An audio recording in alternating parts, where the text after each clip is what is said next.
FKE nadhani wakisema kwamba kuna makampuni ama kuna Wakenya takriban 70,000 ambao wameachishwa kazi.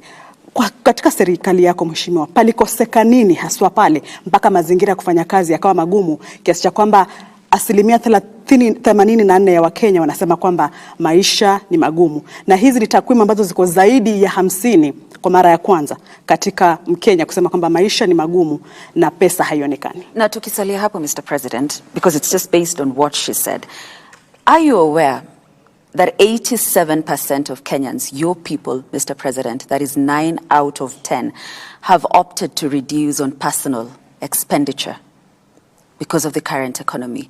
Watu wana opt kutokula, which is what we're talking about, uchumi ya tumbo. They are foregoing food because of the current situation. Good. I want you to read a clip or even a text. It was in the Standard. 10 months after Kibaki became president, the same number of Kenyans said NAC and President Kibaki had made their life worse than ever because Kibaki decided to make the right decisions, not popular decisions, right? 10 months after he was president. We are in the same space. But let me tell you the following, that it is true. We are facing a difficult situation. We are facing a difficult situation because that is the global situation. But are we doing something about it? Yes, we are doing something about it. Is it bearing results? Yes, it's bearing results. The price of food is coming down because of our intervention, by God's grace. The global economy is appreciating what Kenya is doing. Let me go to FKE. FKE said 70,000 Kenyans have lost jobs or have gotten out of jobs. Part of those 70,000 Kenyans, for your information, are teachers who are working in private schools, who we have hired as government. Now they are teaching in, we have hired 56,000 teachers as teachers. We have hired an additional 120,000 people working in our housing program. We have a plan to make sure that we keep increasing. We have only 31 sites of our housing program. We have another 34 that will be rolled out the first quarter of next year. By the end of next year, we will have between 200 and 250,000 Kenyans working. So the economy is adjusting towards where we want to go. We do not want to be an export destination for others. We also want to produce what we should be producing.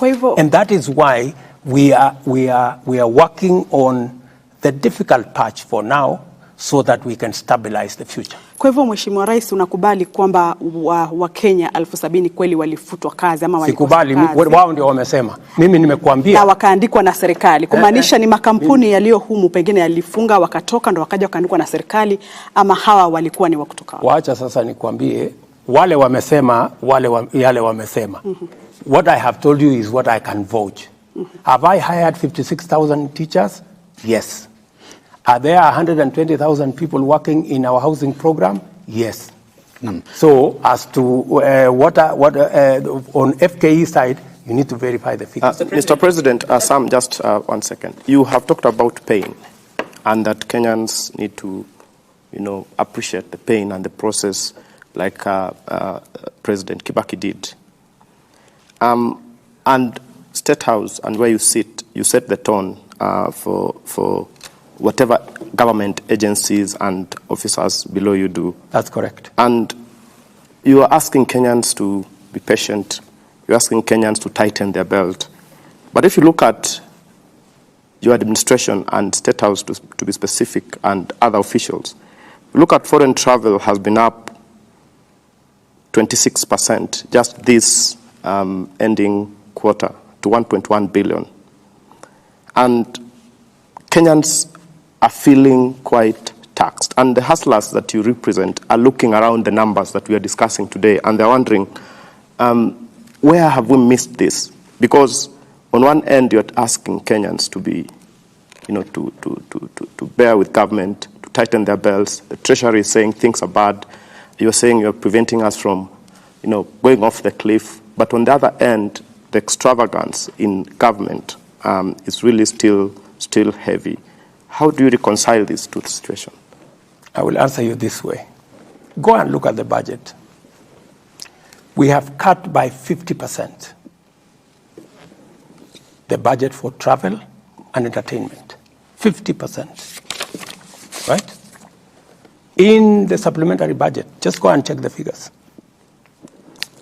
That is about 11 billion shillings that we have reduced. Have I traveled more than the former presidents? Yes. And I have traveled not as a tourist. I have traveled to sort out the matters of Kenya. If I didn't package what I have packaged to salvage our country from going over the cliff, we'd be talking a different story. Would you rather I sit in Nairobi and see Kenya go down, or would you rather I go to America, and America has really supported us in making sure that we structure a deal with World Bank and IMF? Would I travel to China to make sure that we structure the bilateral deal that will see all our roads come back? Would you rather I don't travel, or I travel to South Korea to sort out the problem you see in our electricity space? That we now have money to do what the investment we have not done in the last 10 years in our energy transmission. The reason why you find the blackouts, and is the challenge we have with our transmission infrastructure. And I have found resources to now sort that out. So would you rather I sit here, or I look for the bilateral agreements that will give Kenyans an opportunity to work abroad and to work at home on digital jobs? This is what a president is supposed to do. And I can account for every shilling that I have spent on my travel. And let me say this. On the budget of Statehouse, there were so many things around the Statehouse, including the famous NMS. Part of the money that was being allocated to Statehouse was to pay contracts, NMS contracts, and many other things, which I have said must stop. And because I want to lead the way in making sure that we manage what eventually is destroying our country, called bending bills. And for your information, we have 506 billion of pending bills. I need to lead the way. That's why I instructed staff in Statehouse that Statehouse must be the first one to clear pending bills. Most of the monies that have come here is to sort out NMS and all the other people that were here. And I have said those infrastructure should be transferred to the parent ministries. Okay. Statehouse must deal with Statehouse matters. Mr. President, we've spoken about three issues. We've spoken about the Kenya shilling and how it's behaving against the major currencies, global currencies. We've spoken a bit of energy and what is happening in the fuel sector. We also touched on cost of living. We have so much to cover tonight, and I just seek your indulgence that we can be first in our responses, but also the questions. That question that you say we were on a cliff, debt cliff, and now we are no longer there. Recently, you posted on your X account, and you said that the World Bank is giving us 2 trillion shillings for the next 3 years. The IMF is giving us over 680 billion shillings. That, in total, is about 2.6 trillion shillings, based on the current exchange rate. Now, part of the reason why our debt is beyond the ceiling that was of 10 trillion shillings by June next year is because of what has happened to the US dollar. If you add what you've gotten from the two global institutions, it takes us to close to 13 trillion shillings already in the next 3 years. Why then have a debt anchor of 55% to the GDP, which are already busting? For your information, And it's a very good question you've asked. Most of that money we have negotiated will actually replace. We are getting money at 2-3%. We are replacing it with money we are paying 15-16%. And the killer on our debt is the interest, the amounts of interest we are paying. It's not even the principal that is a big problem. It is the amount of interest we are paying. Because if you are paying interest at 16, I think the euro went to 20% at some point, that is what is destroying our economy. So we are not necessarily increasing the debt portfolio. We are substituting debt that is expensive just so that it is manageable, and then it can give us the space to be able to grow our economy. That is the context. Mm-hmm. So what the international community have supported me to do is to replace the Eurobond, which is $2 billion. Yeah, $2 billion of very expensive money at 20%, with money that we can manage at 2-3%. That is the difference. And by just doing that, we will save on the 7 shillings we are paying for every 10 we collect to pay debt. That will significantly come down. So that is what that's what I am doing, because that is what is feasible as we talk. As I embark on growing the economy. And growing the economy is investing in the right place, making sure that our agricultural production is up to the scale. It is the reason why I am improving the whole agriculture chain. I'm building 400 markets. I promised Mama Mboga that they will do a business in a good place. Building 400 markets. I am building 47 county aggregation and industrial parks to add value, to add to process, so that we get more value from our production. And if you saw this, this is when is today? Sunday. If you saw last week, we just advertised for the infrastructure of our 6 special economic zones. Again, these will become engines of exports, because we have to grow our exports. We need to stem imports into Kenya, but we need to increase more exports so that we can get more revenue, grow jobs locally. And you see, my focus is to make sure that we expand the space of people who are working. And it is going to be deliberate. It's going to be difficult, but it must be deliberate. That is why housing is one plank where we're going to create jobs. Agriculture is another space. In the special economic zones and the exports and that space, we're going to grow jobs.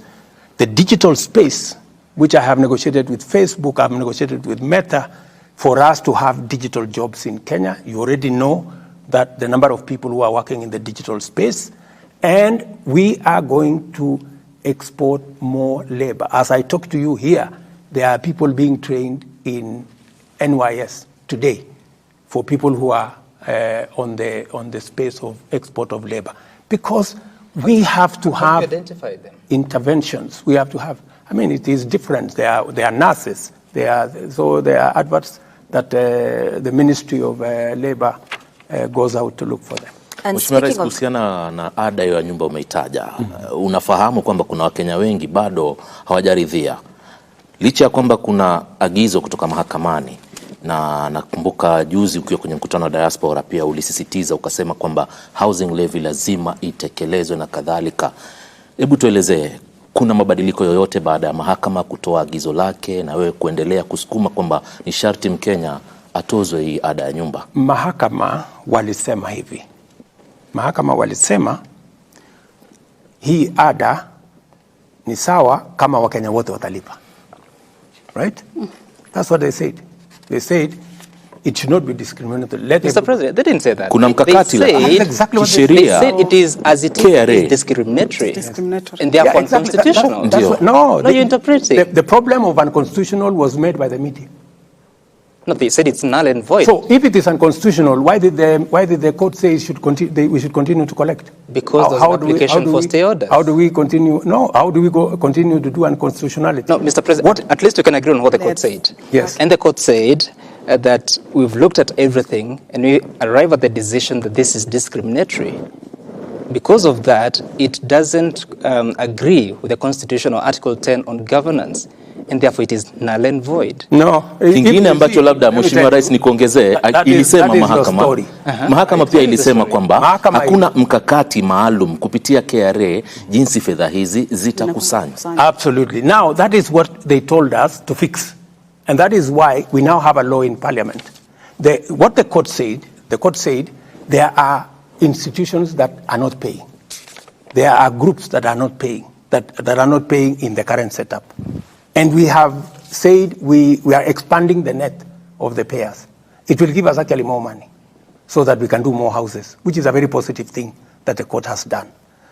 And they have said establish a mechanism how this money will be used. We have put a mechanism in law how it's going to be used.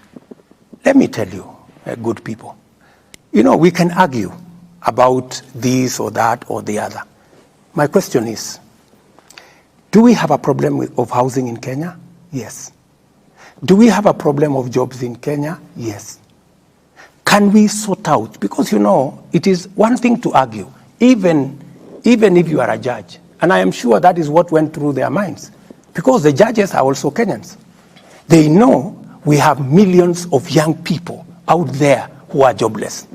A story was carried, for example, in one of the media houses here. I think I saw it on KTN, saying the crime rate in Ruiru has gone down because there are many people working in the housing program in Ruiru. I did not make the story. It was in KTN. And that is the truth. So even as you sit as a judge, even as you ask me a question as a journalist, we are discussing housing. Housing is an opportunity to do three major things. Number one, to create jobs. Is it a good thing for us to create jobs? These are not the children of William Ruto. These are the children of all Kenyans that will work. They will work as architects, they will work as engineers, they will work as carpenters, they will work as masons, they will work in whatever field. Some of them will be working in factories that are creating steel. Some of them will work in factories that are making for us cement to do the houses. Is it a good job? Is it a good thing? Do we have a problem of unemployment in Kenya? Yes.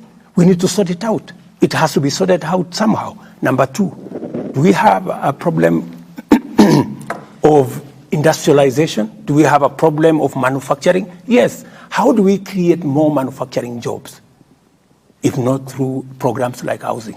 How do we reduce the problem of land fragmentation, where land that is supposed to be used for agricultural productivity is now being subdivided for people to live? If we provide alternative housing, we will save the land that is going to settlement. We will use it to produce food so that we stop the slide into food insecurity, and we begin to tame the problem of high prices of food. Mr. President, these are obvious, and that is why I am very confident that the court will look at what is the public interest, what is the public good that comes with housing. Let me ask finally, to own a house in Kenya today, you need to have 4 million, 5 million, the simplest, the cheapest house.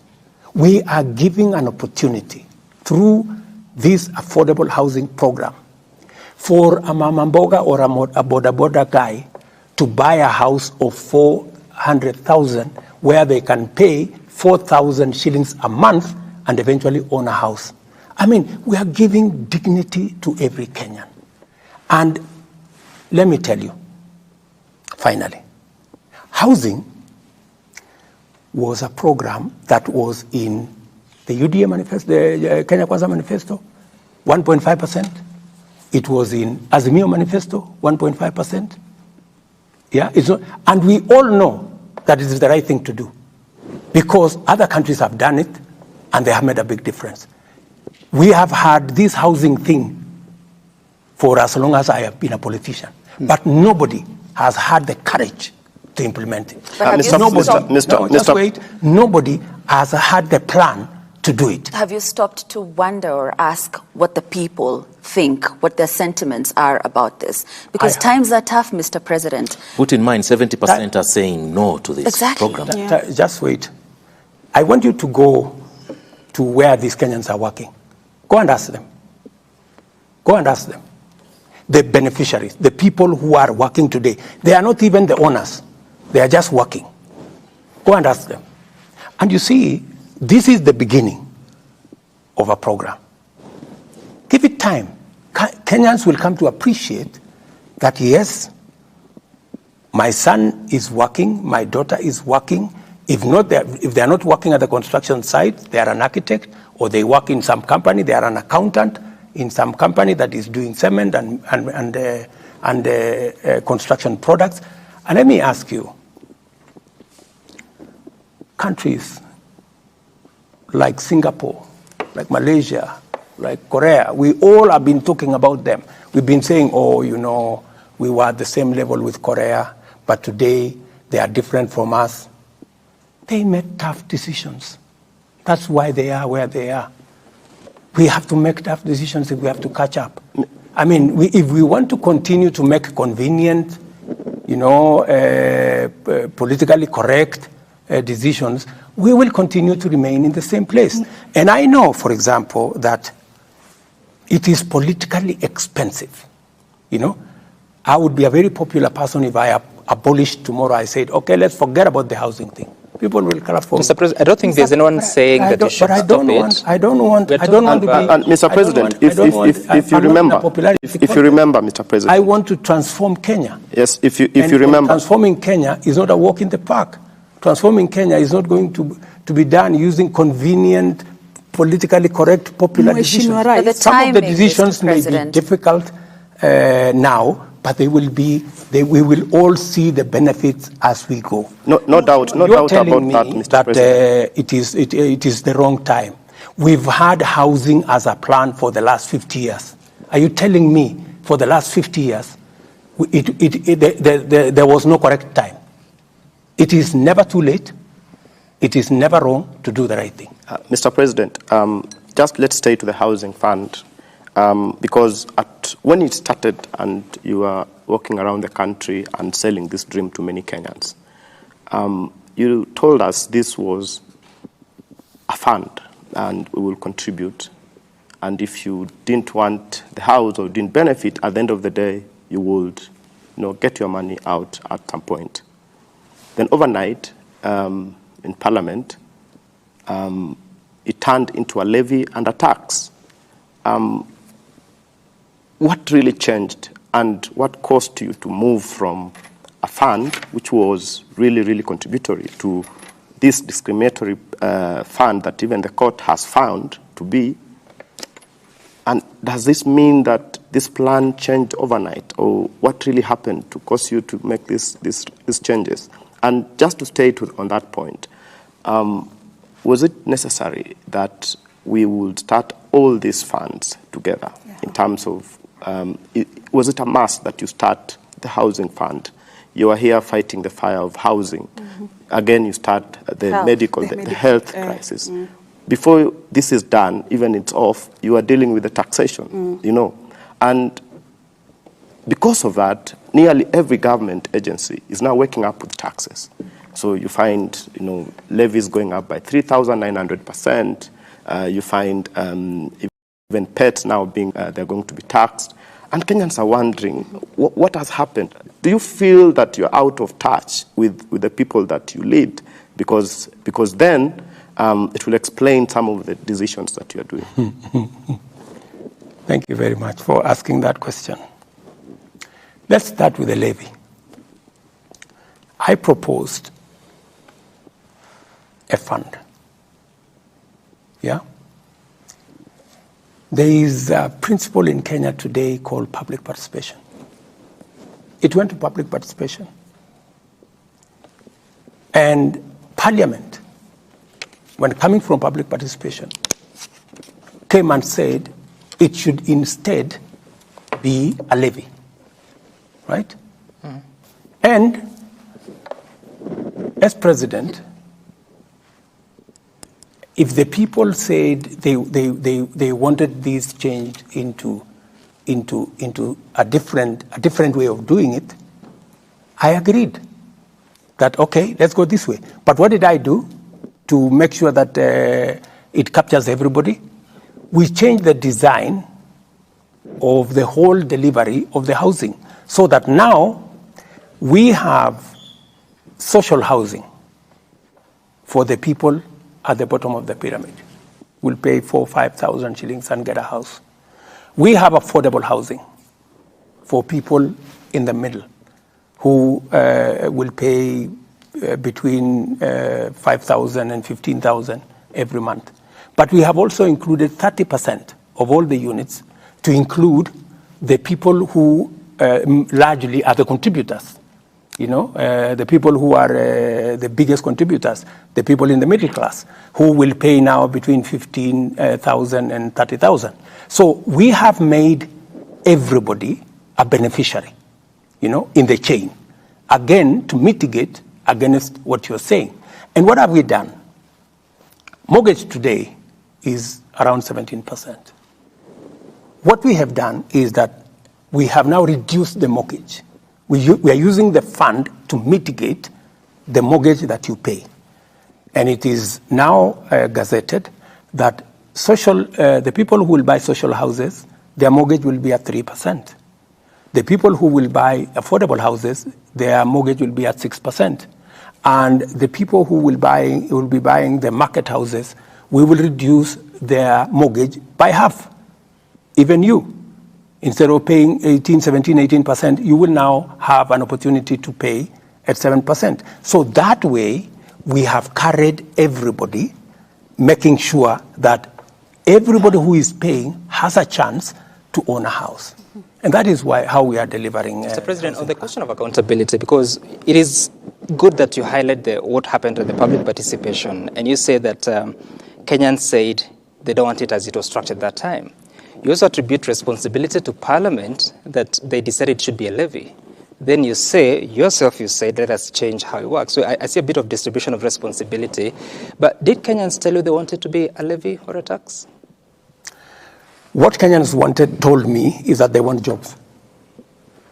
Yeah? On that particular question, Kenyans the participation me, was on the housing levy, Mr. President. I was, but you know, when Kenyans tell you they want jobs, it is you as a leader to figure out where those jobs are going to come from. And so you presented a housing levy in the finance bill of 2023. I presented to the people of Kenya housing, and I told them I am going to create jobs using this housing. And they agreed with me. And I have created jobs using housing. The mechanism of delivery could be this way or that way. Did I make a commitment to the people of Kenya that I'm going to implement housing? Yes. Did I tell them we will create jobs using housing? Yes. Have I implemented the program on housing? Yes. Have I created jobs using housing? Yes. That you did and you are doing. And you see, Mr. President, sorry for this, but Mr. President, you are saying that you promised all those things and you are doing. But when people tell you, we don't want it, it is too expensive for us, you change it from a levy, from housing fund, from a contribution to a tax that is not even, you can't recoup it after the 7 years. How did the translation into that become? You see, Sam, you know, you're splitting hairs. I'm not splitting. Yes, you are. Because what you are saying, you're trying to find fault. What is the greater good? What is the national interest? I mean, to you, does creating 120,000 jobs register anything good? It is a good thing, but I'm asking you about public participation. That's making sure that an ordinary person who would otherwise never have a chance to own a home, now they have a chance to own a home. Does that make sense to anybody? Yes, it does. And the so you see, if you pass an exam with 80%, it's an A, my brother. It may not be 100% what I wanted, but it is 80% what I wanted. It is doing 80% of the job surely give me some marks. Mr. President, the question is President. at what cost? At what cost? At what cost, Mr. President? Because granted, the people told you they need jobs. This means they do not have the jobs. This means they do not have money in their pockets. And in response, what you're doing is taxing them further. But let me ask you, my dear sister, the people who are working today did not have a job, right? Those are the people in the street. They didn't have a job. The people who have a job have had to pay 1.5%. 1.5% so that we can give a job to somebody else. And for your information, that somebody else that is getting a job is a taxpayer. They contribute to what we eventually earn. Is it too much for us as public servants who earn a salary to give 1.5% of our salary so that somebody else, another Kenyan, who is also a taxpayer, who also deserves something, they don't have a job because the job maybe they would have, I have. But I'm being asked, contribute 1.5% so that that other Kenyan who is walking in the street can have a job. But it's not just that, Mr. President. Let me just finish. They too can own a home the same way you own a home. I don't think that is being asked. Kuna It's not just that, Mr. President. Bado hujalijibu la mwenzangu Wafula pale. Amesema iweje wakati huu ndio munaleta tuseme hizi taxations nyingi, mumeanza na affordable housing na bado hatuja elewa vizuri zaidi, tuko kwa health, bado tunajaribu taxations. Kwa nini zimekuja kwa wakati mmoja kiasi cha kwamba Mkenya anasikia uzito? Kwa nini isikwende step by step kiasi cha kwamba hata Mkenya atajua ni kweli tunasonga mbele lakini si finyiki, maisha yako sawa? Wacha nikueleze. Mambo ya health kwa mfano. It is the profiling, it is the spin that you people many people, let me not accuse you, many people are spinning it. What are we doing? What are we doing in health? We are saying in health, we want to reduce those who are, and they are, by the way, the majority of the people who are, when I spoke about hustlers, people thought I was not serious. I was very serious. That is why I am saying, those of us who have a job, let's contribute 1.5%, good people, so that those of us who are hustlers, the people in the street, can, even them, they can have a job. They now have 120,000 of them on a job. That's number one. On this, on the health, what are we doing? We are saying three things. Number one, for the first time, every Kenyan, even those who today cannot afford nothing, they will have a health insurance. For the first time. Number two, those who, and the kind of unfairness that there can be. Mama Mboga is paying 10% of our income for health insurance. William Ruto, the president of Kenya, is paying 0.001%. Why? All we are saying is, let everybody pay an equal percentage of what they earn. Is that too much to ask? What will happen? The people who are paying 500 will come down to 300. Is there anybody saying that there are people who will get an insurance cover who do not have? No. Are there people who are saying that those at the bottom of the pyramid will reduce their money or their contribution from 500 to 300? No. The people who are talking are not talking about those things because they are not convenient and because many of us believe those people don't matter. I want to tell you, my friends, those people are also Kenyans. They matter the same way we do. Let us give them a chance. And Mr. President, let us give them a chance to also participate in Kenya. Let us give that fellow, that mama who has no chance. And let me tell you, for the first time, a person who would otherwise die of cancer or diabetes or hypertension, because when they go to hospital, they are told they don't have the money. For the first time, we have a special kitty, which all of us will contribute and give everybody a chance at life. I mean, my friends, all we are saying is, let us have a country where nobody is left behind. Maybe the question... Because we are just thinking about ourselves. We are discussing how our salary is going to be, how 1.5% of our salary. There are people who have never seen who have never seen a pay slip. There are people who really, genuinely don't have a chance at life. I am asking the rest of Kenya, please, let us give a chance at life to many more Kenyans than those of us who are employed. We are only 3 million. We have 10 million people out there. Mheshimiwa Rais, umesema kwamba makato haya mapya ya bima ya afya yatashughulikia kila Mkenya kupata matibabu. Na kwa Wakenya ambao hawana uwezo wa kulipia bima hii, mtawashughulikia vipi kama serikali? Kabisa, you have asked me the best question. Ukisoma sheria mpya ya ambayo tumepitisha hizi sheria 4, tumesema wale wa Kenya ambao hawawezi kulipa, serikali ya Kenya tutawalipia. Kila mtu atakuwa na bima ya afya. Uko na takwimu ni Wakenya wangapi? Na wale tayari tuko na wale ambao wako katika program hii yetu ya social cash transfer. They are about 2 million. But my estimate is that another 3 million will be in that category. People who cannot afford. Hawa pia watu karibu 5 milioni watapata bima ya afya, italipwa na serikali ya Kenya katika mpango mpya. Jameni, na wauliza wa Kenya, hata na wao ni wa Kenya, tuwafikirie. Na wale wako chini pale, karibu wa Kenya wengine karibu 8 milioni 9 ambao wanalipa saa hizi shilingi 500, tutawapunguzia shilingi 300 kwa mwezi. Na wale hawana uwezo kabisa tutawalipia. Na jambo lingine la muhimu zaidi, wacha niwaambie, hii ni ya muhimu na Wakenya wasikie. Pesa ya NHIF kwa sasa karibu 50% inabebwa na watu wanafanya kitu inaitwa fake claims. Mumesikia kwa mfano kuna hospitali moja hapa Kino. Mumesikia? Ilikuwa kwa vyombo vya habari. Ati wanafanya operation ya upasuaji kuzidi Kenyatta, Aga Khan na hospitali zingine zote combined.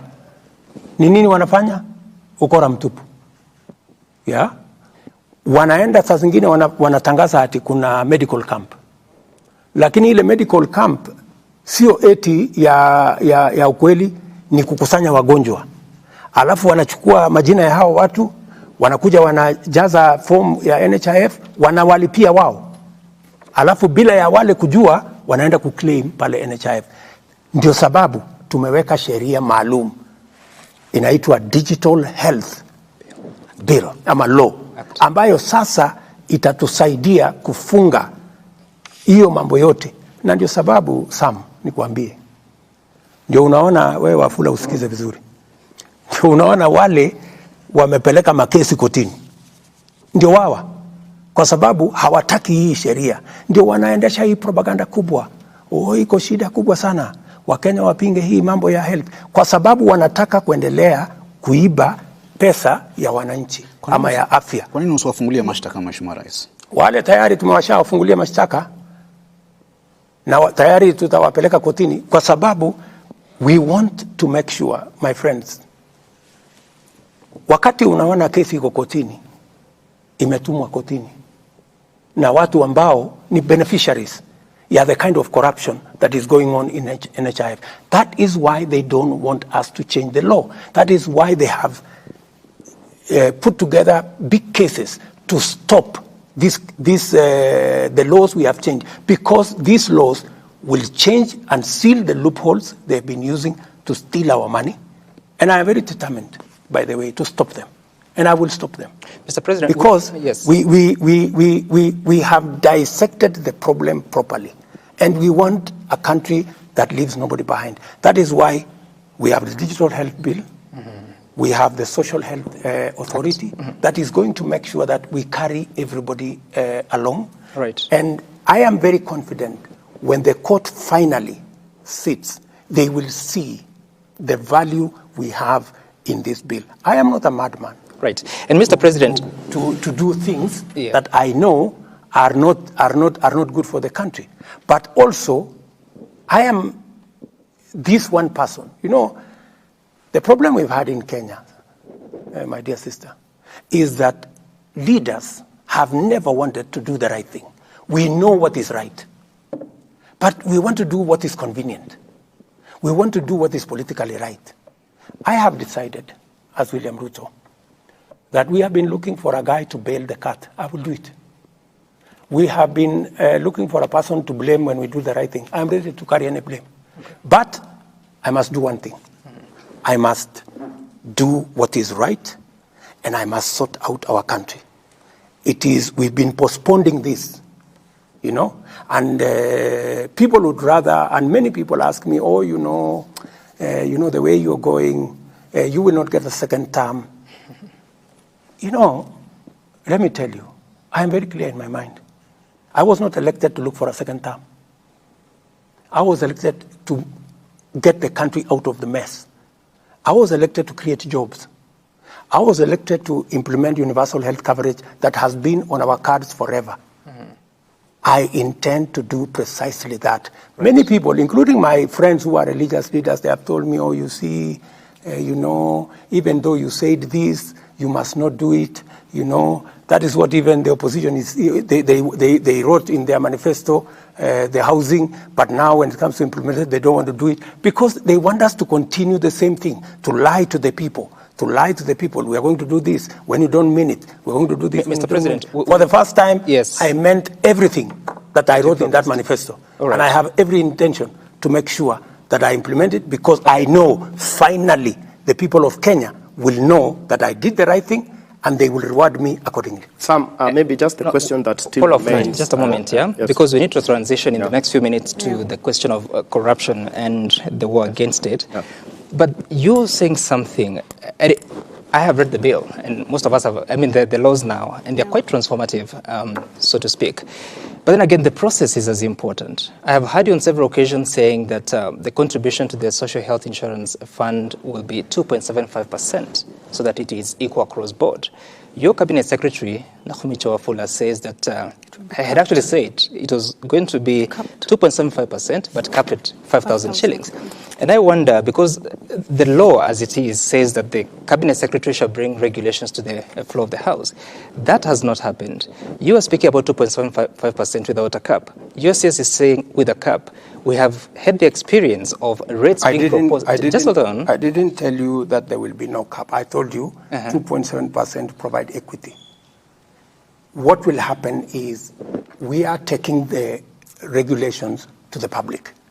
Yeah, because that's what is required of us. So what is the rate? And many Kenyans, it's 2.57, it's 2.75. Many Kenyans will speak to it. You know, whatever Kenyans will speak to it, they will look at it this way, they will look at it that way. It will go to Parliament. Parliament will speak to it. Finally, the final product will come from public participation.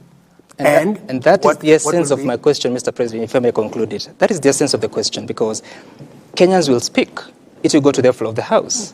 They spoke on housing levy. It went to the floor of the House. It was changed, totally different from what was taken to the people. How shall we trust the process? You know, that's what democracy is all about. You know, many people actually have told me, what you are trying to do in Kenya is not possible. Because many countries that are democratic, you cannot do this. For you to do this, you have to be like country X, where the president says, and it's final. You know, that is what happened in other countries. I don't want to mention countries. Yeah, this only happens in countries that are not democratic. But I'm telling them, I will persuade the people of Kenya. That's why I'm sitting here. I am sitting here to persuade the people of Kenya, so that because I know what we are doing is not normal. And by the way, it is not that I expected that it was going to be smooth sailing. I knew it was going to be difficult. Because what I am trying to do is transformative. What I am trying to do is to change Kenya.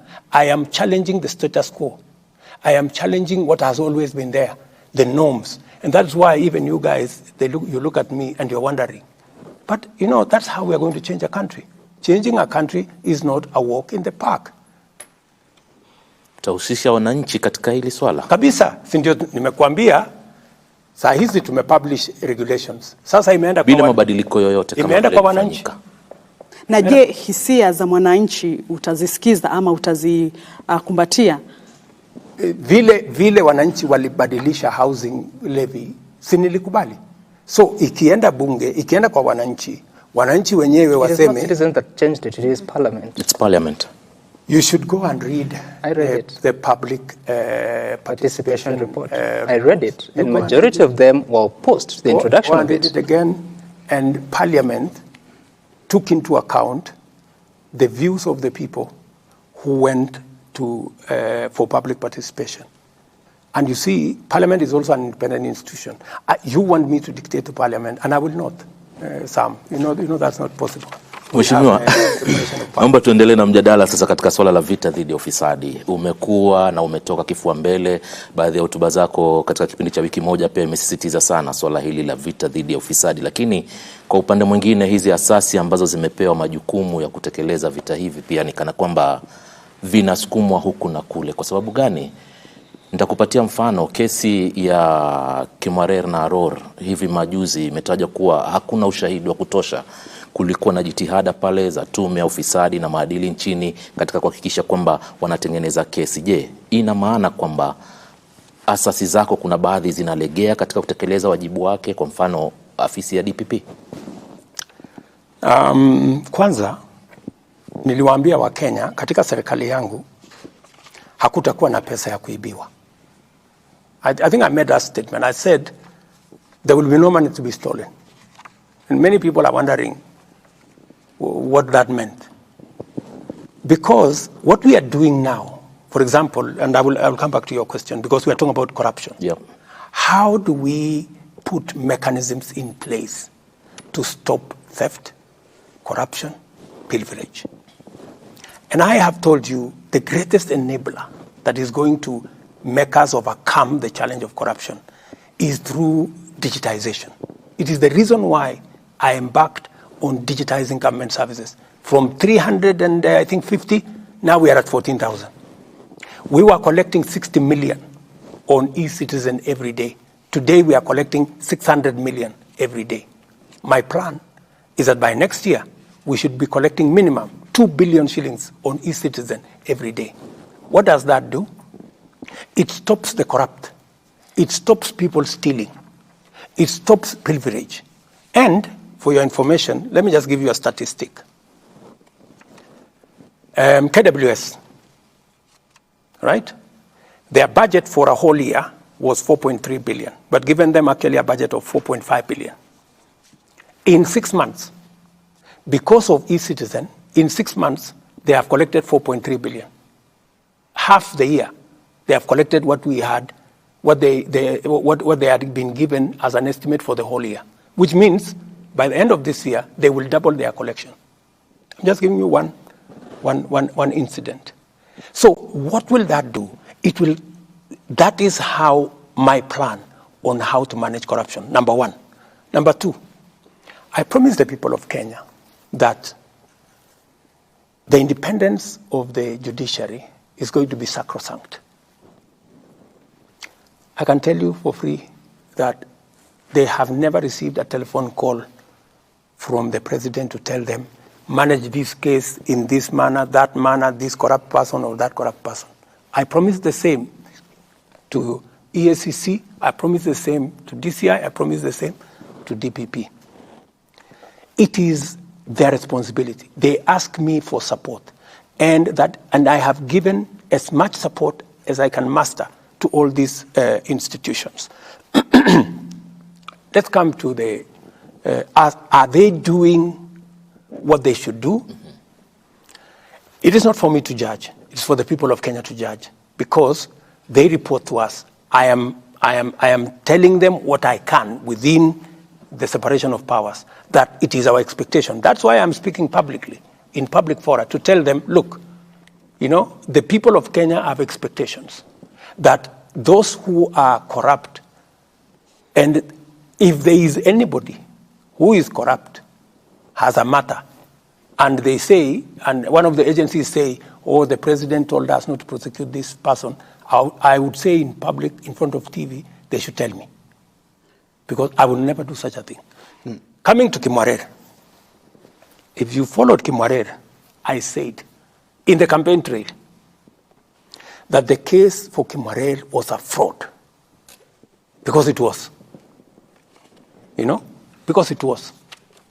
Because that case was being used politically. And that is why I have said we do not want political cases. And that's why I have told the investigative agencies, I don't want them to help me with politics. I will do my politics. I will look for supporters. I will look for all these groups, you know, lobby groups and what have you. I will do politics. Them, they should dispense justice. No. And under my administration, there is nobody who will be prosecuted because of politics or politically, or because they are not aligned to this way and that way. But nobody is going to hide behind politics.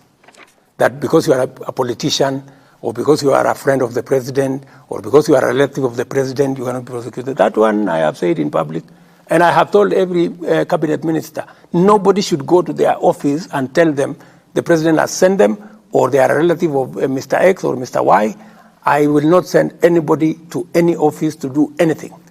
Na, they must do their job in accordance with the law. Mheshimiwa Rais, unaposema kesi ya Rod na Kimwarer ilikuwa ni utapeli, unamaanisha kwamba hakuna pesa zozote za mtozo ushuru zilizopotea katika kesi hii inayohusiana na mabwawa ya Rod na Kimwarer? Sisi ndio tulipoteza hiyo pesa, kwa sababu serikali wakati ilienda ikasimamisha the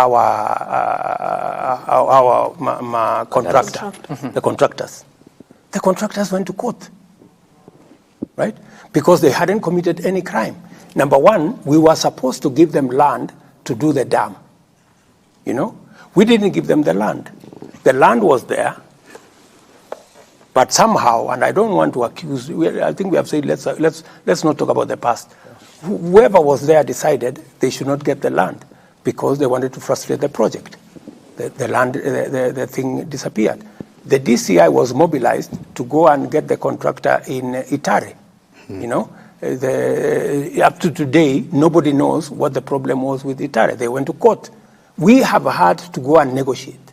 I have had to go and negotiate with Italy, for your information, for us to settle, because we were going to pay 40 billion for nothing, without anything on the ground. So we've had to negotiate. So then, is there a correlation between your negotiations with the Italian government, and the president was actually here, of Italy that is there a relationship between that and the withdrawal of charges against all these accused persons? No, ask the court. I mean, the court has been going on. Yeah. What did the court say? There were no witnesses, because what happened? The court said this was a prosecution-driven acquittal, because there was no longer any cooperation. And the reason I'm asking this question is because you stood at the steps of the front of this building, and you said that you have agreed with the president of Italy to withdraw all cases against the farms in Italy, and Italy was also going to withdraw all cases against the government of Kenya. Correct. So I'm asking the question because initially there were several people that had been presented before court. Some of them, I think even the current central bank governor, Kamau Thuge. Is there a relationship? Because you said withdrawal will be done. When we talked about... Is there a consequence? No. What we said about the withdrawal was they took us to court in London. We made a counterclaim just to make sure that we are not exposed. So when we made the counterclaim, then that's how the case was continuing. So we said, for that matter, they are going to withdraw their case in the arbitration court. We were going to do the same. It had nothing to do with the cases in Kenya, because the cases in Kenya were criminal. The cases in the arbitration were contractual. So these were very different cases. So the case has been going on in the Kenyan courts, mention after mention.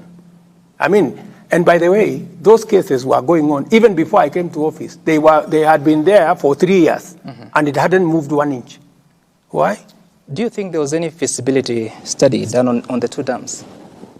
Do you know of any? That is now for you to determine. No, I'm asking because, you. you have all the information, because you know that there was supposed to be a feasibility study. You must be having the information. I don't have the information. You're the president of Kenya. Should be What's their feasibility study? What I can tell you is that contract of Kimwarer and Aror were signed with other contracts, similar contracts, in the front of Statehouse here, in the presence of the president then. I wasn't even there. And that's what I'm asking. Those contracts were signed. That's what I'm asking you. Are you aware of any feasibility study for the two? I am aware that the contracts were as legitimate as they were signed. Okay. They were signed before two heads of government at that point in time. And if there was any problem with them, it should have come out in court. The reason I'm asking that is because you then, I don't know, should I conclude that you don't have any information of any feasibility study? Because if there was none, then that is contrary to procurement laws. If you know that there was none, I'm asking, I don't know. No, if you don't know, why are you asking? I'm asking you. No, if you don't know, why are you making an assertion on something that you don't know? I've asked you a question. What I can tell you is that, to the best of my knowledge, by the time contracts are progressed to a place where it is signed before a head of state, that those contracts should have met every condition. And your predecessor found there was no feasibility study. If he found out that there was no feasibility study, then he should have prosecuted the matter in the way it should have been. Which happened. People were taken to court. And then where did we end up with the contract? We end up with the government of Kenya. Just on that issue, kindly. And if it went to court for 3 years, why didn't it progress? So we are looking at it even... And the president then was in office. Why didn't it progress for 3 years? If it was as simple as there is no feasibility study, I mean, it should have been an open and shut case. We have seen what the judge has actually said. And you look at a situation whereby the prosecution is literally paralyzed in court. And this is not just even Aror and Kimarer. I mean, in the last 15 months, we've seen one case after the other collapse in court. And this is keeping Kenyans thinking. Yes, you came in and said at that time corruption was being weaponized. But now there's a feeling that now the law enforcers actually, it's a situation whereby there's protectionism instead of now the exact opposite of what was happening then. What do you tell Kenyans on this, where you find... I want to tell the people of Kenya that I will discharge my responsibility in making sure that all independent institutions are appropriately facilitated. In fact, the DPP has sent a request on additional resources to hire more staff so that they can discharge their responsibility well, and I am looking at that request. We have given additional money to the judiciary. I will facilitate, my administration will facilitate all the independent agencies to discharge their responsibility. We will also dispense our responsibility in making sure that the judiciary is independent and doing their job. Yeah? Mm-hmm. That I will do. And I will make sure that nobody hides under the presidency, the government, friendship, anybody must be taken to court if they are committed crimes. But beyond that, I will also go the extra mile and prevent public money from being stolen. And that's what I'm doing. I am saying prevention is better than cure, they say. Mm-hmm, mm-hmm, yeah? Mm-hmm. That's why I'm saying for us to avoid unnecessary matters, let us see how we manage we manage public resources. And that's why I'm even telling, because there are some people who are still dodging the digitization process. They are still dodging the 222 government payment platform because they are used to paying things. In fact, I know, for example, some institutions, when we say they must pay through the digital platform, they are now asking for checks. Some of them are asking for back transfers because they don't want accountability. And I'm giving them a warning. We said by 31st of this month, every government service must be paid on e-citizen. And even land, which is the biggest challenge, we have now said the Ministry of Lands is going to be cashless, all the way to Mashinani.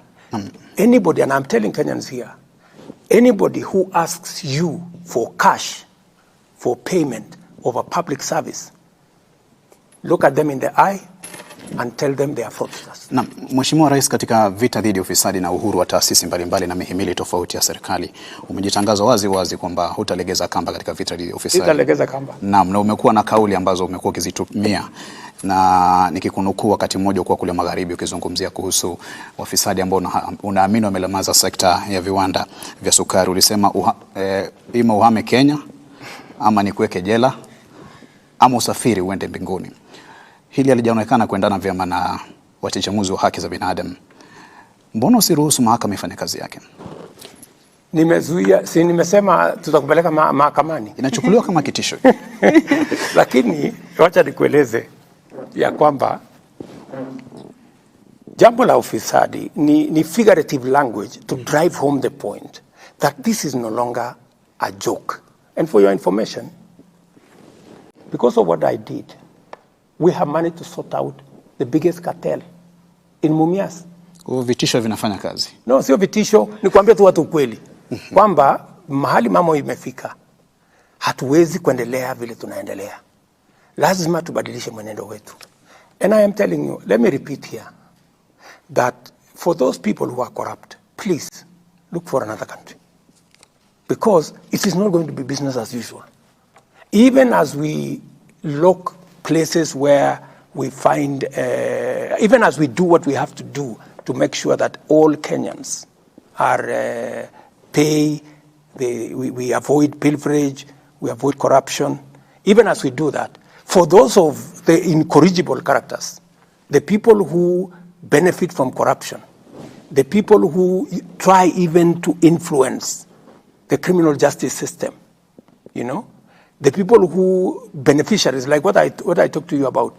I mean, surely the people who are going to court to stop, you know, implementation of programs that are public, you know, these are, and you know very well, you can see their fingerprints, that these are beneficiaries of corruption. They are so daring with impunity that they want to manipulate the whole system. But it is the same thing. Isn't that democracy, really, that Mr. President? Is it democracy to steal? No, sorry. Going to I'm court. talking about the question of going to court, Yeah. especially for the programs you're talking about. No, I mean, I have no problem. I'm not complaining. I've said they've gone to court, but I'm going to call them out that I know you. I know the fellows who have gone to court. I know the fellows who are sponsoring this, because I know them. They will not hide, because I can see their fingerprints. Let me give you an example. I told the people of Kenya that we need to increase our savings as a percentage of our GDP, that we are doing very badly. Countries like China are at 55%. We are at 12, right? How do we build our savings? You know, there are characters who went to court to say, let us continue paying 200 shillings, you know? And then Kenya is rated among the last countries on age-old poverty, you know, because if you save 200 shillings, Bwana Wafula, how much money, surely? We have so many people, and that is how we do not have a pool of resources in Kenya that we can use to drive our own development. That's why we go borrowing left, right, and center. So we went to court, right? They went to court. I mean, we passed the law 2014. They went to court. They stole the thing 9 years, imagine, taking us from one courtroom to another. Then I called them and I told them, look at me in the eye, my friends. You have to stop this shit. You have to stop, you have to stop this nonsense. Yeah, it cannot continue like this, right? And they realized that I was not joking, you know. So we agreed on an out-of-court settlement because they knew very well that they were beneficiaries of this whole conundrum. What has happened? Just let me tell you. We have wasted 9 years. What has happened today is that we were collecting about 1.3 billion at NSSF. Today, we are collecting 6.5 billion every month at NSSF. We are going to double, Sam, we are going to double the amount of money in our savings in the next 4 years, just as I told the country. You know, that is transformative. But it has taken some, tough engagement with corrupt people, right. Telling them it cannot continue like this. And I know when I believe this is the right thing, I go out of my way. Mm-hmm. Because, I have been elected by ordinary people. They cannot do what I can do. They have given me the opportunity to do it for them. Right. So that we can begin even, the moment we have savings, we can even begin to reduce interest rates because we are talking about our own money. Right. We're not looking for money from other countries. Mr. President. This is how we're going to transform Kenya. Mr. President, it's been 2 hours. My water is drained. Please sip yours as we transition to the next conversation, which is on governance issues, and Grace is going to take us through that. Right, Mr. President, and this is basically point blank. Are you concerned about the performance of some of the people working under you, in particular cabinet secretaries? We saw you say that some CSs and PSs are clueless about their dockets some time back this year. And there was this report released by TIFA just about 2 days ago, which placed some 5 CSs at the bottom. And unfortunately, these 5 are at the heart of Kenya's economy. Energy CS was at the bottom. Gender CS, Treasury CS, Water CS, Land CS. Are you concerned about their performance, and what are you intending to do about it, Mr. President? Number one, I don't believe in TIFA. Why don't you? Because TIFA is a fraud. TIFA and all these opinion poll people, they are paid. By who? Whoever pays them. Because but you just said they told us many stories. If it was TIFA, I would not be president. They said I would never win. They made all manner of allegations. So please, let's not talk about opinion polls. Let's not talk about TIFA. And I have no quarrel with them. Wanaweza kuendelea na kusema ile wanasema, which is okay. Let's go to the performance minus TIFA. Yeah. But we can see the results. We can see the results because I'm saying we can see the results. You have dismissed TIFA, but say energy, which is at the bottom. This is definitely here because of the frequent power outages that have been experienced in the country. So it has to be true. It is not true. Let me tell you that, yes, we've had about 4 different blackouts. And there is a reason for it, And I want to tell the people of Kenya that, there is a problem. The problem is not about generation, because we have enough power in the grid. The problem is about investment. We haven't invested in our transmission lines and distribution lines in the last 8 years. Why haven't we invested? We didn't have a plan, number one, a clear plan. And where we had a plan, many things went wrong. For example, the 3 or 4 lines that are giving us real trouble, are lines that have been in court for like 7 years. We had a Spanish engagement with another group called Africa 50 that would help us connect the power from Takwel, the power from Ethiopia, and the power from Uganda into the grid. But those were never implemented. When I came into office, the first thing I did was, for example, there were transformers at the port for 5 years, and it only required 500 million. I paid it one day. That is why today we have connected power to Ortum. We are connecting power to Kitale from Takwel. We have so much power in Takwel, we cannot deliver it because there is no transmission line. What have we done? To be fair and I am not defending Davis. I just don't want him to be crucified for a problem that comes from afar. So what have we done? We have finally negotiated. I went to Korea. I negotiated a facility of 9 billion shillings. We are going to do 200 kilometers of transmission line, the ones that are part of what is causing the problem. We have finalized the procurement. Those will be constructed. We've also decided that because we do not have sufficient resources, we are going to work with the private sector. So we have another 8 lines, a total of 607 kilometers of transmission line that we have concessioned to a private sector for them to build the lines. And because we already have the law on wheeling charge, they will construct the lines, we will pay them as they transport our power.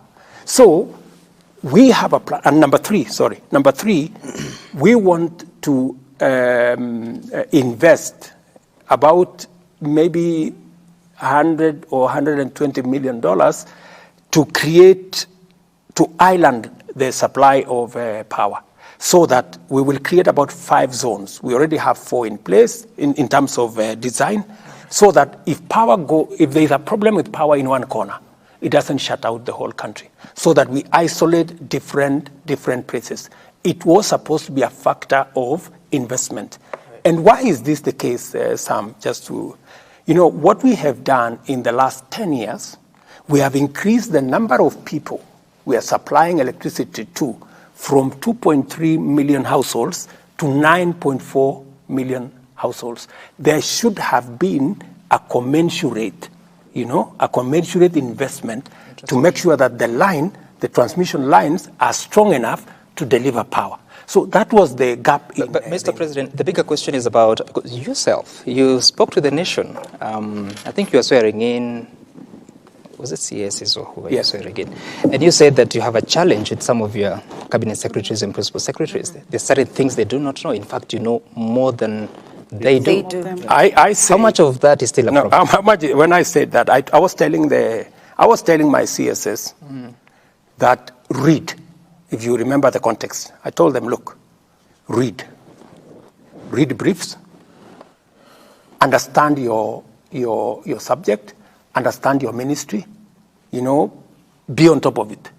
Because the moment I know more than you do about your ministry, then there is a problem.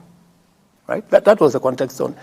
And what we have done concurrently, is we've had retreats of a cabinet. Yeah. We had one in Laikipia.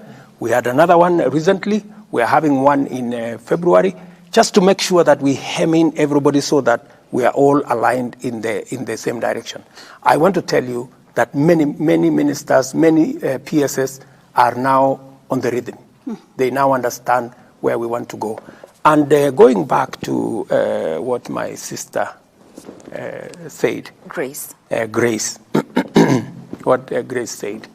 There is all that around, because the economy is difficult. So you will find people saying this must be the man who is causing problems. We have a problem with energy. Then it is easy to blame the minister. But let me say a broader thing, in this context, that to be able to move forward as a country, there are 3 important things that we must do. Number 1, we must control debt. Number 2, we must control expenditure. And number 3, we must find revenue. We must find revenue. Yes, I have gone out of my way, and I think we have a handle on debt. Mm-hmm. We're managing debt. Many Kenyans today are paying taxes. I am making sure that through digitization, we manage to collect as much as possible, and it is not lost. I know it is painful on some on Kenyans that they've had to pay more, but this is temporary, and this is work in progress. We are going to see how to improve that. The third most important thing, which is important to me, is how we control expenditure. Apart from cutting down on excesses, we also need to look at opportunities. Do you know that we have 287 agencies of government, parastatals and companies. 287. How much do I spend on these agencies every year? 250 billion. Yeah.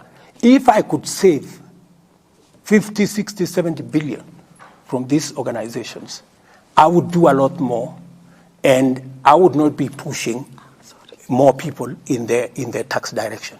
And that is why we changed the law to facilitate privatization, to facilitate strategic investment, to facilitate merger of some companies, and to facilitate closure of some. Let me give you an example, because many people have been asking, so why does the government want to sell, this company and this company and this company and this company? Taxpayers' money is being used, right, to support many of these companies. Let me give you an example. I know many people are very sentimental about KICC. We said we want to privatize KICC. Let me explain to the people of Kenya. KICC is an iconic building. Mm-hmm. It is the center of the city. Mm. All of us, including myself. When I came first to Nairobi, I came to that photograph place where we are holding KICC at the top. And that will continue. People will continue taking photographs at KICC. But that's not why KICC was not built. That was not why KICC was built. It was not built for photographs. It was built as a national asset. Mm-hmm. Let me tell the people of Kenya, KICC today is valued at 30 billion. Right? How much money do we get from KICC? Last year we got 29 million. The other year we got, I think, 40 million. How much? 40 million. What a waste, because it is being managed inefficiently. I had to put 1.8 billion shillings to make it usable for Africa Climate Summit. Just imagine. So what I'm saying is, instead of having KICC as an office block, the whole of that KICC there has offices of this person and that person, they are paying nothing. Right. Yeah? Why don't we transform KICC for it to become the international conference center that it was built to be? Right. Right? So when you... Just wait, the international conference center. And you know how much money we should be making from KICC if it is worth 30 billion? Even nominally, we should be getting 3 billion shillings a year. How much are we getting? We are not getting 3 billion. We are getting 29 million. But Mr. President... This is an asset of Kenya. Mr. President...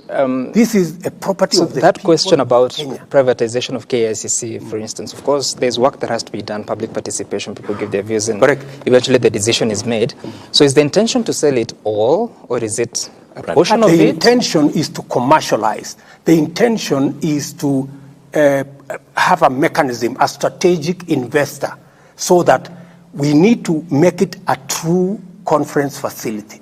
And if we make it a truly conference facility, it will give us more than 3 billion shillings a year. Today, we are getting 29 million. If you ask any ordinary Kenyan, would we rather continue getting 29 million? Would we do a strategic investment that would give us 3 or 4 or 5? Kwa hivyo kumaanisha, Mheshimiwa Rais, changamoto inayoikumba KICC imepita ufahamu wa kwa serikali kuweza kuihakikisha kwamba inapata kile inachofaa kupata mpaka mnakwenda katika mkondo wa kuiprivatize.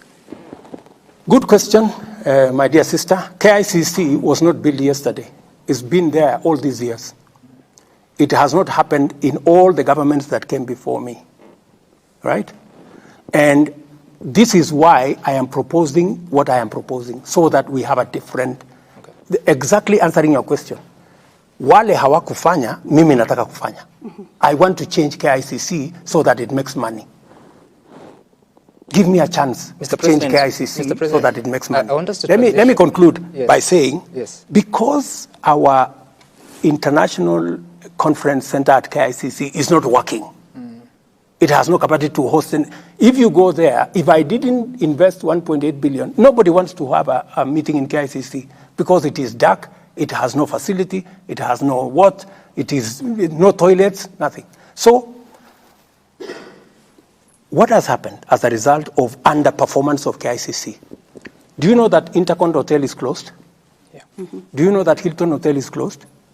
Do you know that Crown Plaza is closed? Do you know that all these other hotels are struggling? Because we have no international conference facility. Conference facilities are the ones that support our tourism sector, our convention sector, our hotel industry. We not only want to invest or get a strategic investor for KICC, I am also going to get a strategic investor for Bomas of Kenya. We need to build another conference facility in Kenya, in Bomas of Kenya, and we need to build maybe 2-3 hotels in Bomas of Kenya. It is what is going to change the fortunes of our country, especially the space around tourism. Right. So let me persuade the people of Kenya, right?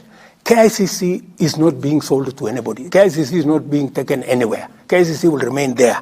Those who want to take photographs, you can continue taking photographs. But for heaven's sake, allow me to get a strategic investor, and I am not going to do it at night. In fact, many people have been saying maybe we change the law to make it easy for government property to be disposed. That's not true.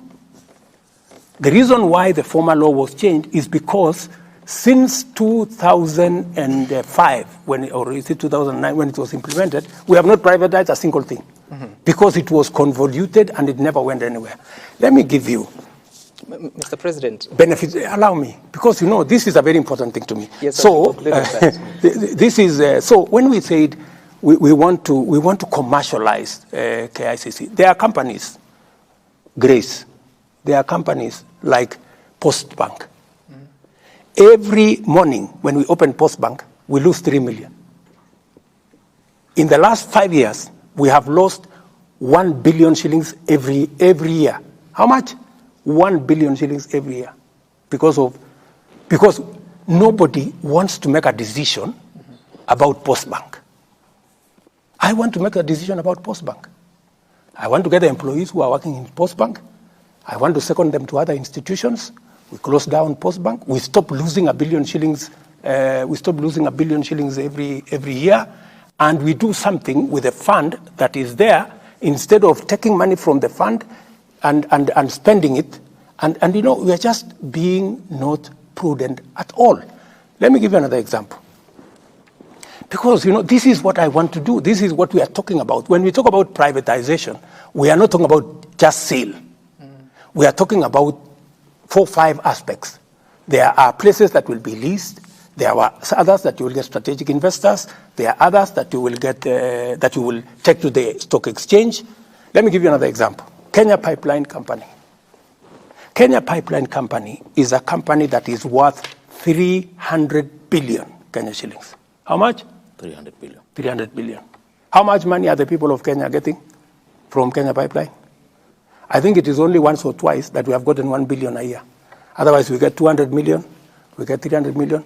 This company, Kenya Pipeline, should be giving the people of Kenya 30 billion shillings every year. So is it mismanagement or? No, it is just strategic thinking that is not there. And that is what I want to do. Okay. It is just strategic thinking. What's so KCC? Just I'll come back there. What we need to do is, you know, there are people who still that mentality, mali ya serikali si mali ya mtu. No. Mali ya serikali is our collective property, and it has to be managed well. And I have a responsibility to the people of Kenya that it is managed well, and I intend to manage it well. What have I done? I have changed policy. I brought the policy, because it is in my manifesto. I brought policy to cabinet. We said we need to change what we call government-owned enterprise policy. Ownership policy. As an owner, every shareholder demands money for their shares. We are the shareholders. We demand money from the companies that are owned by government. So what do we need to do, for example, in Kenya Pipeline? Right. Kenya Pipeline, there is nothing strategic about Kenya Pipeline. This is just a transporter of fuel. That's all. It's a matatu for fuel. So what we need to do, first I have told them this year, they must give us a dividend of 5 billion this year. And they're going to give it. Because I have told them, you have to stop all these shenanigans. This is public asset. We cannot be taxing Kenyans when there is an asset here that should be giving us So money. how do you arrive at that target Of? 5 billion? It is the initial money, but it should actually be 30 billion every year, because any economist will tell you if your asset is this much, 10%, even if you were to, because if we were to sell Kenya Pipeline at 300 billion, we would get 300 billion, put it in a fixed deposit, we earn 30 billion every year. And yet we have the money sitting inside there. Okay. So let me conclude. Let me conclude by saying.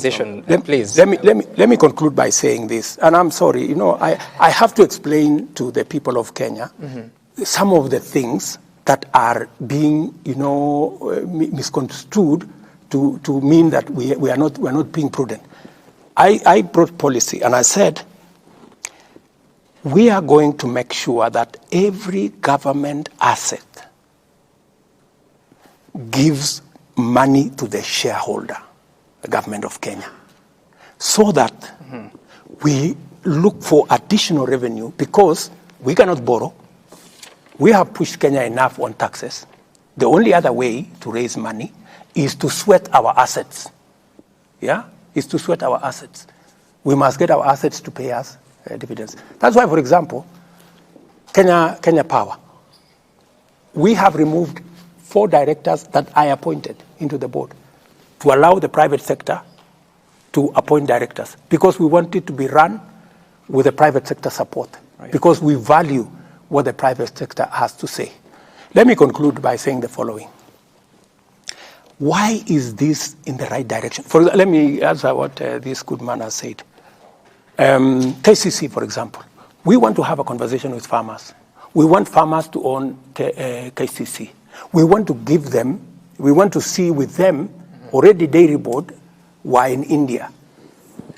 The Indian equivalent of KCC is paying farmers higher than our KCC for the same product, and is charging the consumer lower than we are charging, because they have built in much more professionalism, much more. So we want to do that. And for Mwea, I know there is a problem, Mwea rice mill. We started Mwea rice mill way back in the 70s when there was no rice mill. Today we have 100 rice mills in Mwea.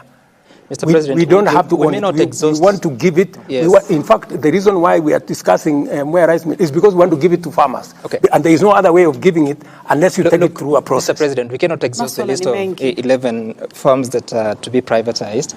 But I want us to spend some time and talk about the diplomatic status of the country, of Kenya, in the regional and global space. Do you want to take us through that? Yeah, pengine Mheshimiwa Rais unaweza kutueleza uhusiano wa Kenya na nchi zetu jirani, tukizungumzia pengine kama Uganda upo vipi? Tunakumbuka kwamba kulikuwa na lile swala la uhusiano wako baina ya Rais Yoweri Museveni kuhusiana na oil deal. Sijui kama uhusiano wenu upo vipi kwa sasa? Is that the only around that space? No. I can ask the question is about Tanzania. Okay. Yeah, I think you need to ask exactly. Of late, we've not seen there's Mama Samia kiasi pia amekuwa kirusharusha maneno kuhusiana na namna taifa letu linavyoendeshwa na kadhalika, jambo ambalo tunatuuliza. Juzi umesema unakuja na visa free Kenya, watu watakuwa naingia. Je, katika muungano wetu pia wa Afrika Mashariki protocols zinasemaje kuhusiana na kauli ambayo ilitoa pamoja na uhusiano wa jumuiya? There are also concerns on Jamhuri Day, the notable absence of Yoweri Museveni, Samia Suluhu Hassan, Paul Kagame, Evariste Ndayishimiye as part of that. Okay, let me start with yours. Do they normally attend Jamhuri Day? No. So, I mean, how do you ask about absence of somebody who normally is not? Were they invited? We didn't invite them. And they came, you know, some of the people came just because we are East Africans. Do I attend the national days of the other countries? I don't. So does that mean that there's a problem? No. So let's leave that one there. Number 2, The relationship between Museveni and myself are perfect. The relationship between Kenya and Tanzania is perfect. The relationship between Kenya and Tanzania is perfect. On the visa issue, today, forget about my announcement, you don't need a visa to go to Tanzania. Neither do you need a visa to go to any country in East Africa. So the fact that we are actually formalizing what is already in place. So there is no contradiction between our visa-free and that. But let me say one more thing, if you allow me. I've answered that one quickly so that you can allow me to say something else. Let me say this, because, let me tell you, the economy is very important to me. And that's why I want us to spend time there a bit.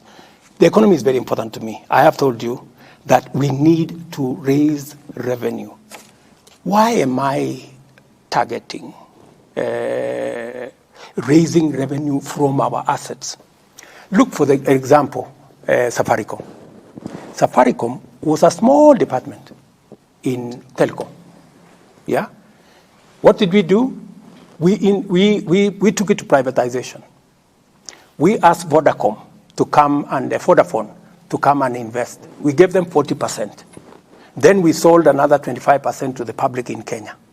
Today, the small Safaricom that was at the corner in telecom today is the largest company in Kenya. Today, the value of Safaricom is 360 billion.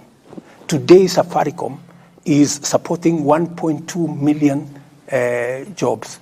Today, Safaricom has given the government of Kenya, through taxes, in the last 15 years, 1.3 trillion shillings. Today, Safaricom gives government of Kenya 20 billion average every year as dividends. Now, my good brother, that is the value of privatization. A small company has become something. Let me give you another example. KCB. We privatized KCB. It was an underperforming institution then. Then the value of Safaricom, of KCB then was 600 million. That time, in 1988, when it was privatized. What is KCB today? KCB today, its value is about 120 billion at the current rate. 120 billion. It is in 7 countries. It has 12,000 employees. It has 33 million customers. The value of what privatization does. So let us accept as Kenyans that a company like Kenya Pipeline, we can privatize. It will give us money. It will give us revenue. Right. We should be able to look at what do we do with the port, what have other countries done, so that we reduce the pressure on taxes because we can raise more revenue by sweating assets that we have. Mr. President, taking you back to the question of the region. Yes. And specifically, President Museveni said that it cannot be that you're going to continue buying oil from brokers. And in fact, there's a change of policy in the Republic of Uganda to an extent that now their eunuch is the one that is going to import fuel. And there are other conversations, I'm sure you've seen them, that they want to go through the central corridor. Of course, it's at the initial stage of those conversations. Is Kenya becoming less attractive, less competitive in the region? And what are we doing to ensure that we continue to enjoy the place we have in a competitive manner? Because the Central Bank of Kenya Governor Kamuthuge has spoken to this question, saying that actually those are the countries have better FDIs as you speak. And just because you want to answer those questions in a block, Mr. President, you were in China for many reasons, and Kenyans hope that you will come back with a deal on SGR so that we move away from a situation where our railway ended in the middle of nowhere. And you have Uganda that you need support from, and yet our relationship with our neighbors is becoming a concern if I would according say to that. the media, it's becoming a concern. So did we get something from China? Is Uganda part of the reasons why we didn't get the money to continue our SGR? By the way, we approached China for the continuation of the railway as a package.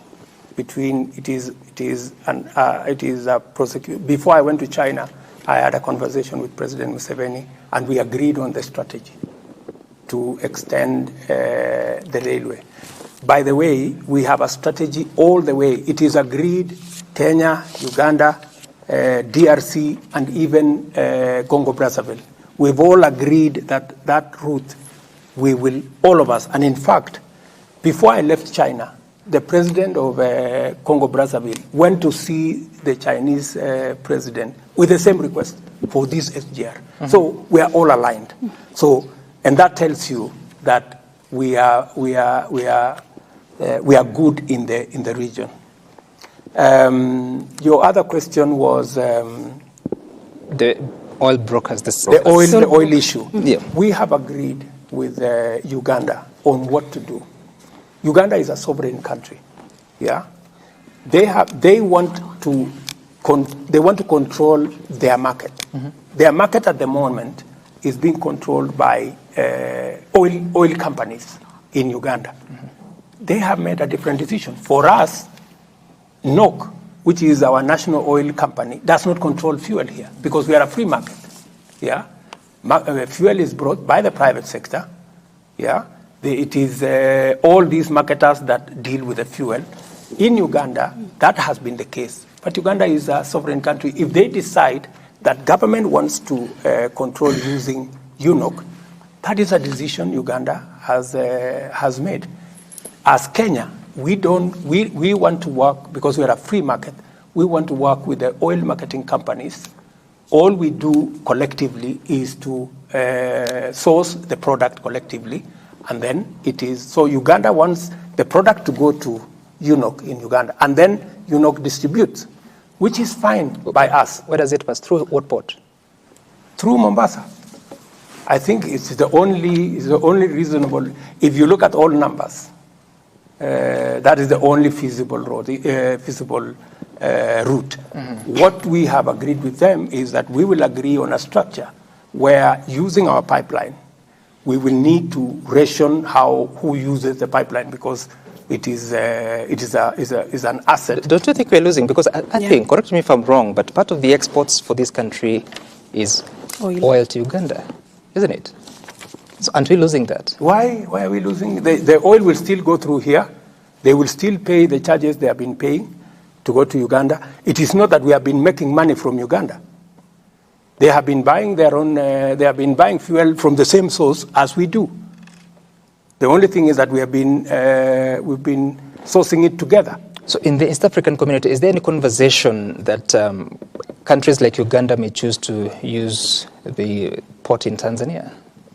Any country can choose whatever what is financially usable for them. And therefore, what are you doing to ensure that we are competitive so that we don't lose? We are very competitive, I can tell you. In fact, the Kenyan route is the only competitive route to go to Eastern DRC and to go to Uganda. In fact, we are having a conversation with Rwanda because they equally find this route, especially if we can connect from Kisumu across the Lake Victoria. That will even be a shorter route to Rwanda. So, Mr. President, if we have agreed as a region on the railway infrastructure, and really is really important even for the economy, which you are passionate about, then what is the issue? Because first it was bankability of the project, and that was to be solved by the feasibility study. Then second, it was to be the region needed to come on board as a block so that the project can become viable into the long term. So if as a region we are aligned, what is the problem? The challenge that we have now with the railway is twofold. Number one is that our headroom on debt, we cannot borrow anymore. So we have asked China to invest, not to lend us money. Yeah? We are having that conversation. And some of their companies are considering investing their money, instead of us borrowing the money. We are also having a conversation as to what is the timing. Mm-hmm. When do we want this delivered? So those are the conversations that are going on. As you know, our exposure is on the limit. So we cannot, and I will not, borrow any more money. and I have made that commitment to the people of Kenya. What we can do is we are looking at alternative options. Can we have a public-private partnership that will see China and Chinese companies invest in the pipeline? That is the conversation that we are having. Mheshimiwa, mwisho, kuna swala la DRC hapa. Tuna tatizo lolote taifa la Kenya na DRC? Hatuna matatizo kabisa na nchi jirani ya East Africa ya DRC. DRC wako na uchaguzi. Sisi kama wa Kenya tulienda kuwasaidia katika changamoto walizo nazo kwa mambo ya usalama. Jeshi letu lilienda pale, tukasimamisha vita ambayo ilikuwa inaenda pale, tukiwa pamoja na ndugu zetu wa kutoka Uganda, kutoka Burundi na kutoka South Sudan. Tumefanya kazi hiyo kwa muda wa mwaka mmoja. Baada ya mwaka mmoja, wao wenyewe wamesema ya kwamba wanaona sasa msaada wetu imefika mwisho.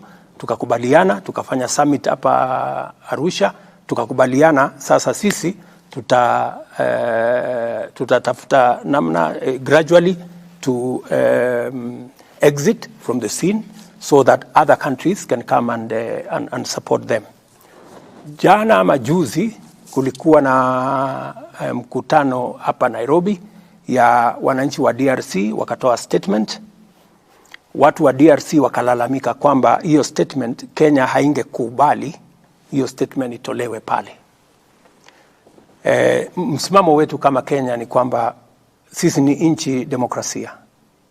Na nyinyi mnajua, nyinyi ni watu wa vyombo vya habari. Hakuna mtu anauliza serikali kwenda kutoa taarifa yeyote. So they issued a statement from here. DRC wanted to know whether those people, we can arrest them. Then we told them, you know, Kenya is a democracy. We cannot arrest anybody who has issued a statement. We don't arrest people who have made us. We arrest criminals. If anybody has committed any criminality, we will go out of our way to deal with them.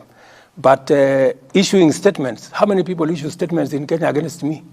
Every day, people are issuing statements left, right, and center. That is what the democracy is all about. And in any case, Kenya here has the biggest bureau. You guys know the biggest bureau of journalists from BBC. I don't know, CNN. I don't know where. Everybody is here. So, and that is what people are looking for. So, Kenya is a media hub. By recalling the ambassador from Nairobi, what does that mean? Do you have a problem now? If they decide that they want to recall our ambassador because a statement was issued in Nairobi, that is their right. But, you know, I cannot arrest anybody merely because they issued a statement. That is undemocratic. That is not how Kenya is. That is not the Kenya you all know. So, you know, we are all different. Countries are democracies in different ways. Okay. Mheshimiwa, mwisho kabisa kabla tujamaliza, siwezi kukuacha bila kuuliza swala la elimu. Tumepata malalamiko mengi sana. Nimepata jumbe nyingi tangu jana kuelezea kwamba tutakuwa na rais. Watu wengi ambao walikuwa wanafanya internship kuhusiana na JSS wanalalamika kwamba wanahitaji kupewa nafasi. Yani wapewe nafasi za kazi, manake muda wao unaishia mwezi huu, nafikiri tarehe 31. Umeweka mikakati gani ama mipango gani kuwaeka wakati ambapo pia junior secondary school inafaa kufungua mwezi wa Januari, waendelee na vile vile kuwe hakuna tatizo lolote kwa wazazi, wanafunzi na hata pia mikakati ya serikali kuhusiana na swala la elimu? Naomba tujibu hili wewe kama rais. Mimi nitajibu. Manake isiwe mambo ya kupeleka kwa wizara itafanya hivi. Hapana, mimi nitakujibu. Ndio. Mambo ya wanafunzi ama walimu wa JSS, Januari watakuwa kazini. Kwa sababu tulitoa sera kama serikali ya kwamba sekta zote kabla ya kuajiriwa permanent and pensionable unafanya kazi internship miaka 2. So they will complete, once they complete their internship of 2 years, we will hire everybody. So they need to relax. They need to go through the process. They will have the first priority when we hire teachers after the internship. And we are not doing internship only with teachers. We are doing internship with many other sectors. In fact, We've just gotten a cohort of interns at the public service, because internship is part of the learning process and the job process. So our interns that are doing a wonderful job as teachers. Okay. Unahakikishia walimu wote 50,000 hivi watapata kandarasi za kudumu baada ya miaka miwili. Correct. Mr. President, we want to wind up, but a lot of conversations and many questions that are coming in, including one who is asking that, back to our earlier conversation about the housing levy and that question of accountability, do you know now how much has been collected from that levy and why it is? I know that I don't have the final figures with me here, but I know we've been collecting ever since the law was passed, and it is on average about around 60 billion shillings or thereabout, plus or minus every month. 60 billion shillings? Every month. Yes. So 60 billion shillings? I think so. I think that's the correct number. So in a year that would be 60 times 12. What is that? 720 billion? 720. Well, let me not, I don't know whether, no, maybe six, yeah, I think it is, sorry. I think it is about 6 billion, sorry, yeah. About 6 billion. So I think every year it is somewhere between 60 and 80 billion every year. Where is that money now? That money is already constructing houses. Under what law? What framework? There is already a framework. Only the court said we fine-tune the framework. That money is already constructing houses under the framework with the Ministry of Housing. That? Some of it is being used we've already allocated to National Housing Corporation. And the construction of houses is going full steam across Kenya. We have, by the way, yeah. we have 33 sites, active sites going on. I want to ask you to go to Mukuru. We are building 14,000 houses in Mukuru. If you go today to Mukuru, you will not think it is a slum. So you will think it is in Europe. That is being financed by these resources? Yes. Not private investor resources? No, this is being financed by these resources. So if it's 6 billion every month, you're saying 60 to 80 each year? Every year. So how many houses does that construct? It will depend, because we are constructing houses of between 400,000 per house. Others will be 1 million. Others will be 3 million. It is different categories. No, that's the selling price. I'm talking about the cost. But you know, the cost is commensurate with what you sell, because it depends with sizes. Mm-hmm. The smaller ones cost less. The 1 bedroom, the bed sitter, the 1 bedroom, the 2 bedroom, the 3 bedroom cost different. So it will depend on how many. Mr. President, I asked that question because it's been a very stubborn question. Not many have an answer. I have an answer. Not your members of parliament, not your cabinet secretaries. I have an answer. And in fact, if you call the ministry responsible, they will explain to you in detail. Now? Yes. Okay. In detail. Mr. President, yes. The last question, which I was told to ask you, would be, is there hope? Oh my goodness, let me tell you. We are going to change Kenya. I am very positive. I am very clear in my mind that I have only one mission: to change Kenya. And by the way, I have every intention to do it. And I know very well that it's not going to be easy. It's going to be difficult. But it is never too late to do the right thing. You cannot be wrong by doing the right thing. So I intend to transform Kenya. We have always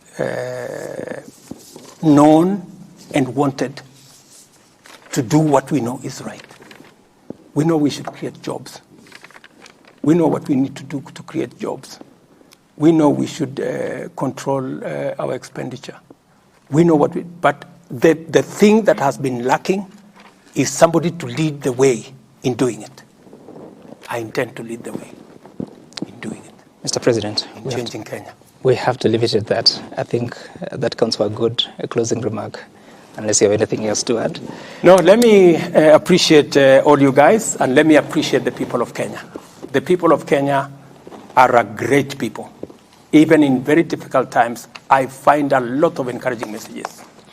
Many people tell me, we know things are difficult, we know you are having a difficult time, but keep on keeping on, because we know that finally this country will change. And I have every intention to keep it here until Kenya changes.